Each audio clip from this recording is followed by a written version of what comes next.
আমন্ত্রণ দীপ্ত সংবাদে আপনাদের সাথে আছি আমি ইয়াসমিন সুমনা। পাকিস্তানের ইসলামাবাদে দীর্ঘ আলোচনার পরও ইরান ও যুক্তরাষ্ট্রের মধ্যে কোনো সমঝোতা হয়নি। এই অবস্থায় আজ পাকিস্তান ছেড়ে গেছেন যুক্তরাষ্ট্রের প্রতিনিধি দলের নেতা ভাইস প্রেসিডেন্ট জেডি ভ্যান্স। তিনি বলেছেন, সমঝোতা না হওয়া যুক্তরাষ্ট্রের চেয়ে ইরানের জন্য অনেক বড় দুঃসংবাদ। যুক্তরাষ্ট্রের ভাইস প্রেসিডেন্ট আরও বলেন, পরমাণু অস্ত্র তৈরি না করার বিষয়ে তেহরানকে প্রতিশ্রুতি দিতে হবে। ইরান অবশ্য বলেছে, যুক্তরাষ্ট্রকে অতিমাত্রায় দাবি থেকে বিরত থাকা উচিত। পাকিস্তানের মধ্যস্থতায় গতকাল সন্ধ্যায় ইসলামাবাদে মধ্যপ্রাচ্যে স্থায়ীভাবে যুদ্ধ বন্ধের লক্ষ্যে ইরান ও যুক্তরাষ্ট্রের প্রতিনিধিদের মধ্যে বৈঠক শুরু হয়। রাতভর চলে আলোচনা, কিন্তু কোনো সমঝোতা হয়নি।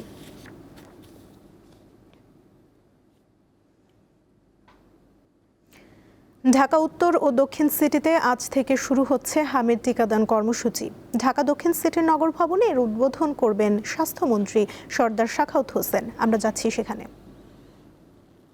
সকল নিয়মিত টিকাদান কেন্দ্রে, স্থায়ী কেন্দ্রে, ভ্রাম্যমাণ ও মোবাইল টিকাদান কেন্দ্রে এবং সকল স্থানে এবং তৃতীয় ও চতুর্থ সপ্তাহে 6 দিন ব্যাপী এই টিকাটা আমাদের সমস্ত স্কুলে, শিক্ষা প্রতিষ্ঠান, স্থায়ী টিকাদান কেন্দ্রগুলোতে শিশুদের টিকা দেওয়া হবে। আমি আমাদের সকল ভ্যাকসিনেটর এবং স্বাস্থ্য সেবক ভাই এবং বোনদেরকে অনুরোধ জানাচ্ছি, আপনারা এই লড়াইয়ের প্রকৃত বীর। আগামী কয়েকদিন আপনাদের কঠোর পরিশ্রমে নির্ধারণ করবে আমাদের আগামী সুস্থ প্রজন্ম। আমি আপনাদেরকে অনুরোধ করব, প্রত্যেকটি ঘরে এই বার্তা পৌঁছে দিন। কোনো গুজব বা বিভ্রান্তিকে প্রশ্রয় দিবেন না। মানুষের প্রশ্নের সঠিক উত্তর দিন। মমতার সাথে শিশুদের টিকা প্রদান নিশ্চিত করুন। আমি আন্তরিক ধন্যবাদ জানাই স্বাস্থ্য ও পরিবার কল্যাণ মন্ত্রণালয়কে, বিশ্ব স্বাস্থ্য সংস্থা এবং ইউনিসেফকে, যারা অতি দ্রুততার সাথে আমাদেরকে এই টিকা সরবরাহটা নিশ্চিত করেছেন।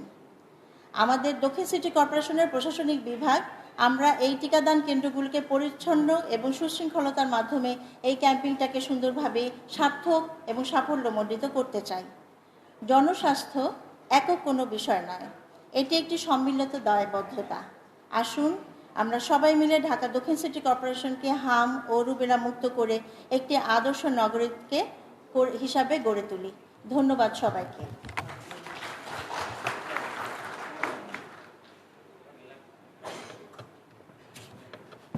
ধন্যবাদ প্রধান স্বাস্থ্য কর্মকর্তাকে স্বাগত বক্তব্যের জন্য। এবার উপস্থাপনার পালা। প্রথমে উপস্থাপনায় আসছেন ডাক্তার। দেশের বিভিন্ন হাসপাতালে হাম ও হামের উপসর্গ নিয়ে প্রতিদিন অসংখ্য রোগী ভর্তি হচ্ছে। রোগীর চাপ সামলাতে হিমশিম খাচ্ছেন চিকিৎসক ও নার্সরা। এ বিষয়ে জানাতে রাজধানীর শ্যামলীর শিশু হাসপাতাল থেকে যোগ দিচ্ছেন সহকর্মী স্বস্তিকা সিংহ। স্বস্তিকা, হামে আক্রান্ত রোগীর চাপ চিকিৎসকরা কতটা মোকাবিলা করতে পারছেন, বিস্তারিত জানাবেন।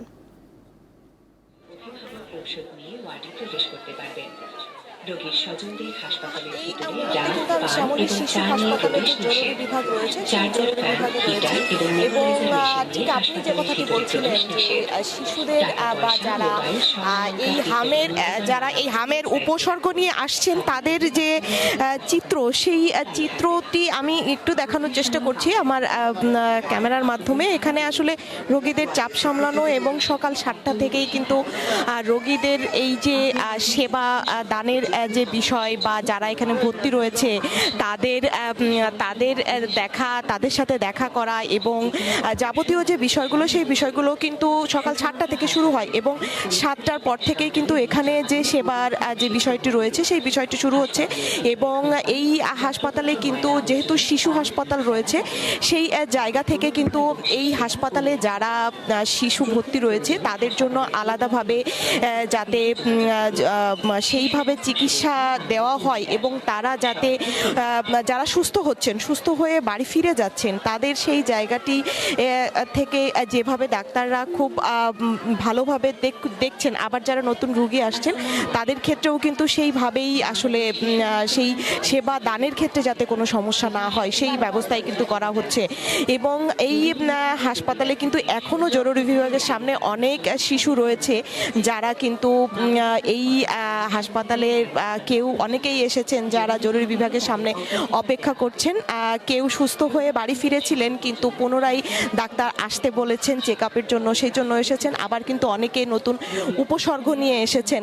এখানে অনেক অভিভাবকের সাথে আমরা কথা বলেছি, যারা আসলে নতুন আসছেন তাদের সন্তানদের নিয়ে এবং মাথায় দুশ্চিন্তার ঝাপ নিয়ে তারা কিন্তু বলছেন যে হাসপাতালের সেবার যে জায়গাটি সেই জায়গাটি ভালো থাকলেও দীর্ঘ সময় যে জরুরি বিভাগের সামনে তাদের অপেক্ষা করতে হচ্ছে এবং সেই অপেক্ষার সময়ে বাচ্চাদের যে কষ্ট হচ্ছে, সেই সব কিছু মিলিয়ে যদি ডাক্তার বা নার্স বা যারা চিকিৎসক রয়েছেন তাদের সংখ্যা যদি বাড়ানো যায়, সেই ক্ষেত্রে যারা ছোট্ট কোমলমতি শিশুরা রয়েছেন তারা আসলে এই যে দীর্ঘ সময় অপেক্ষা করা, ডাক্তারের কাছে যাওয়া, সেই জায়গাটি একটু তাদের জন্য কম হবে। যারা অভিভাবক রয়েছেন তারা কিন্তু বারবার করেই এটি বলছেন। এবং ঠিক এই রাজধানীর শ্যামলী শিশু হাসপাতাল বা এই শিশু হাসপাতালটি যেহেতু শিশুদের জন্য, সেই জায়গা থেকে কিন্তু এখানে যারা চিকিৎসকেরা রয়েছেন তাদের সংখ্যা বাড়ানো এবং তাদের সেবাদানের যে বিষয়টি, সেই বিষয়টির দিকে আরও নজরদারি যাতে দেয়, সেই জায়গা থেকে কিন্তু অভিভাবকরা বারবার করে আসলে বলছেন। এবং যারা এখানে ভর্তি রয়েছেন তারা সুষ্ঠু এবং স্বাভাবিক পরিবেশের মধ্য দিয়েই সেবা পাচ্ছেন, সেই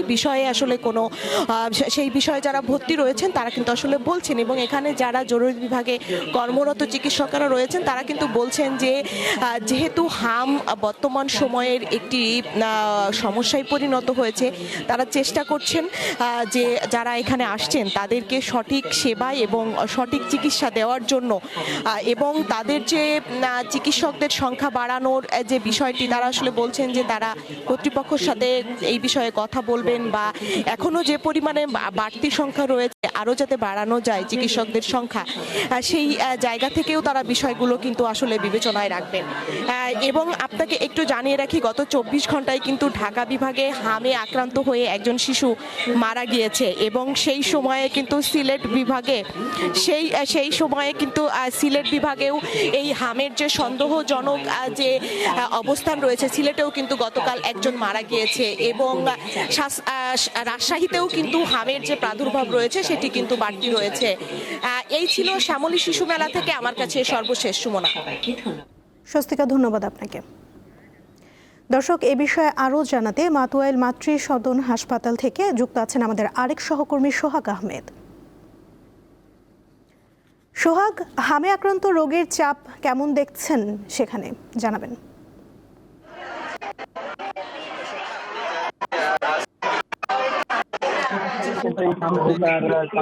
সরকার শুরু করেছে, যেটা হচ্ছে ঢাকা উত্তর এবং দক্ষিণ সিটি কর্পোরেশনে। আমি ঢাকা কর্পোরেশনে মা ও শিশু হাসপাতালে অবস্থান করছি। আপনি দেখছেন যে আসলে আমার পিছনে অনেক শিশু এবং তার পরিবাররা কিন্তু আসছেন ওই মাতৃ সদনে কিন্তু টিকা দেওয়ার জন্য।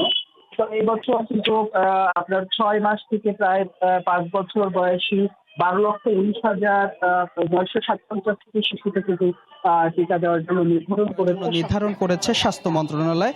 তো সকাল প্রচুরভাবে আপনার লাইনে দাঁড়িয়ে আছে এবং ভিতরে আমি রোজিনা আক্তার যে হেলথ ইন্সপেক্টর তার সঙ্গে কিন্তু কথা বলেছি। তিনি বলেছেন যে আসলে সরকার থেকে মোট 14 দিন এই টিকা দেওয়ার কথা বলা হয়েছে এবং প্রতিদিন যে সরকারের যে টাইম অর্থাৎ সময় অনুযায়ী যত শিশু আসবে সকল শিশু এই টিকার আওতায় আসবে এবং এক নাগাড়ে কিন্তু এই টিকা সরকারি প্রতিদিন এই টিকার কাছে এই মুহূর্তে 4000 দেওয়ার মতো টিকা এসেছে এবং এটি শেষ হয়ে গেলে আবারও টিকা আসবে। অর্থাৎ 14 দিন যত শিশু আছে তাদের সকলকেই এই টিকা দেওয়া হবে। অর্থাৎ আমি জিজ্ঞেস করেছিলাম যে আসলে যারা সর্দি কাশি বা অসুস্থ আছে সে সকল শিশুদেরকে এই টিকা দেওয়া যাবে কিনা। তিনি আমাদেরকে জানিয়েছেন যে সকল শিশুদের সর্দি কাশি বা ঠান্ডাজনিত অসুস্থ রয়েছে সে সকল শিশুদেরকে টিকা দেওয়া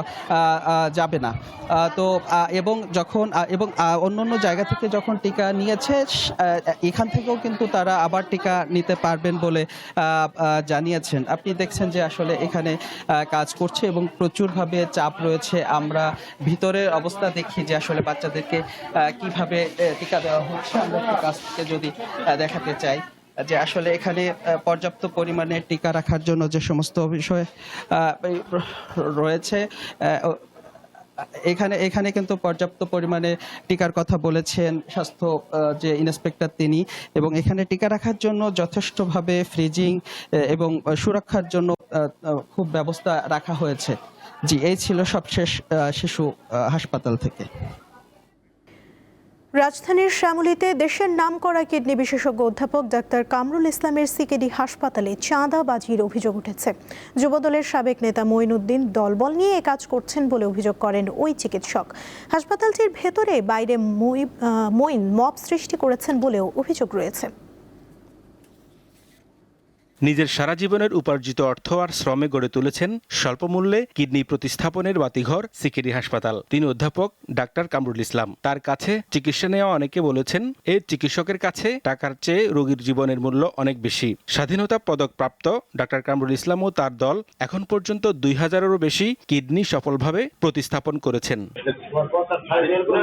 তার প্রতিষ্ঠানে এবার হানা দিল চাঁদাবাজ চক্র। অভিযোগ উঠেছে শুক্রবার রাতে রাজধানীর শ্যামলীতে অবস্থিত সিকেডি হাসপাতালে দলবল নিয়ে সাবেক যুবদল নেতা মঈনুদ্দিন চড়াও হন। দাবি করেন বড় অঙ্কের চাঁদা।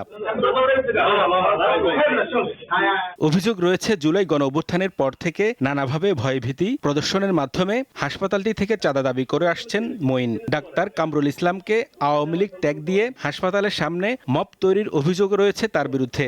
ডিমের ব্যবসাটা নিছে আমি জানিও না, প্রায় 1.5 বছর আগে উনি 1000 ডিম 9500 টাকা দিচ্ছে, আমি জানি না। রিসেন্টলি সে চালও নিছে, একটা চালের দাম 66 টাকা করে, সেটা সাপ্লাই দিচ্ছে 77 টাকা করে 1 কেজি চালে। 400 প্রায় 500 লোকের খাবার রান্না হচ্ছে, এত পরিমাণ চাল লাগে। তখন আমি বাজারে গিয়ে দেখি যে এত দামের বেশি ভ্যারিয়েশন। তখন আমি বললাম যে না, কেউ কিনতে পারবে না, আমি নিজে যাই বাজারে কিনবো।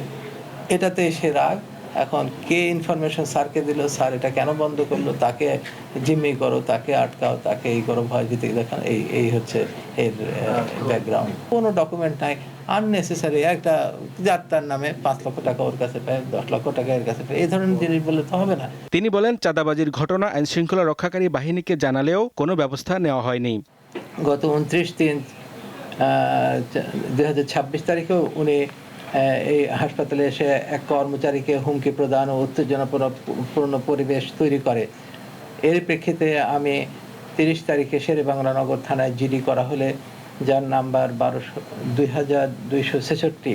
চাঁদাবাজির সংবাদ শুনে মধ্যরাতে হাসপাতালে ছুটে আসেন যুবদলের কেন্দ্রীয় নেতারা। ডাক্তার কামরুল ইসলামের পাশে বসে আশ্বাস দিলেন সব রকমের সহযোগিতার। বলেন, অভিযুক্ত মঈনুদ্দিন নিজেকে শেরেবাংলা নগর থানার যুবদলের সাবেক সাংগঠনিক সম্পাদক পরিচয় দিলেও যুবদলের সাথে তার কোনো সম্পর্ক নেই। এরকম অনেক অভিযোগ আমরা 5 আগস্টের পর থেকে পেয়েছি, যেখানে দেখেছি কমপক্ষে 80% ঘটনা হচ্ছে এরকমের, যে সংগঠনের নাম ভাঙাচ্ছে, বাট আমাদের সংগঠনে তারা কেউ না। এই ক্ষেত্রে আমরা আইন প্রয়োগকারী সংস্থার ঊর্ধ্বতন কর্তৃপক্ষের সাথে কথা বলেছি, তারাও ইতিমধ্যে মাঠে নেমেছে। এই ঘটনায় মামলার প্রক্রিয়া চলছে বলে জানান শেরেবাংলা নগর থানার ভারপ্রাপ্ত কর্মকর্তা।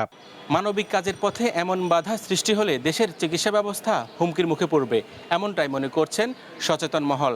তবে এখন দেখার বিষয়, প্রশাসন এই চাঁদাবাজ চক্রের বিরুদ্ধে কতটা কঠোর ব্যবস্থা নেয়। হেদায়েতুল্লাহ সীমান্ত, দীপ্ত সংবাদ, ঢাকা। এই ছিল এখনকার মতো। পরবর্তী সংবাদ বেলা 12টায় দেখার আমন্ত্রণ রইল। এছাড়া আরও তথ্য পেতে যুক্ত থাকুন দীপ্ত ডিজিটাল প্ল্যাটফর্মের সাথে। ধন্যবাদ সবাইকে।